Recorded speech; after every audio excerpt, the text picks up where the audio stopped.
কিন্তু বর্তমানে স্ট্রোক একটা অন্যতম কারণ আমার কাছে এর ভিডিওটা কিন্তু বিবাহিত আপুদের জন্য। আর এই বিষয়ে ও একজন আপু খুব মূল্যবান কিছু কথা কইছেন, আসলে খুব মূল্যবান আমার কাছে লাগছে। যদি মূল্যবান মনে হয় বিবাহিত আপুরা বিশেষ করে শুনবো আপুটা কি তা ভালো লাগলে শেয়ার করবা। অনেক অতিরিক্ত পেরেশানি দিবেন না। নাম্বার 2, স্বামীও পছন্দ করে এরকম কাজ বারবার করবেন না। নাম্বার 3, নিজের স্বামীর সাথে অন্য কারোর স্বামীর তুলনা করবেন না। নাম্বার 4, আপনার স্বামীর কাছে কখনো তার মা এবং তার বোনের দুর্নাম করবেন না। কারণ একজন জন্মদাত্রী আর আপনি অর্ধাঙ্গিনী। সে মা বা বউ কাউকেই ফেলতে পারবে না।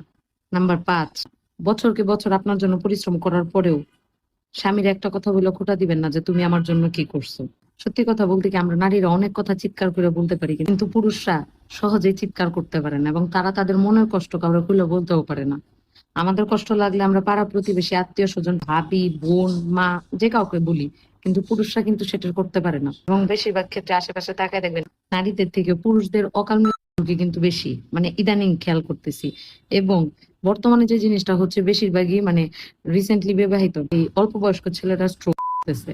তো অতিরিক্ত প্রেসার এবং পুরুষদের মানে মনের কষ্ট, ক্ষোভ বলতে না পারার যে একটা, পুরুষদের মনে কষ্ট, ক্ষোভ, খারাপ লাগা, ভালো লাগা বলতে না পারার যে একটা মানে হতাশা, এটাও কিন্তু বর্তমানে স্ট্রোক একটা অন্যতম কারণ আমার কাছে মনে হয়। খেয়াল করে দেখবেন আমরা কিছু হইলে কিন্তু স্বামীর সাথে চিৎকার করে উঠি, কিন্তু স্বামীরা কিন্তু সচরাচর চিৎকার করে না, হঠাৎই চিৎকার করে।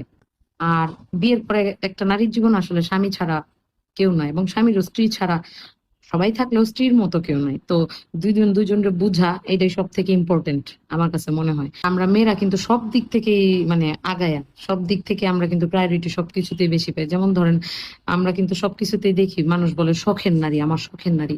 কোথাও কিন্তু কাউকে বলতে শুনি না আমার শখের পুরুষ। পুরুষ কিন্তু কারোর শখের হয় না, এরা খালি সবার টাকা কামানোর মেশিন হয়। যারে একটু টাকা কম দেয় হ্যাঁ রে গোতা লেগে যায়।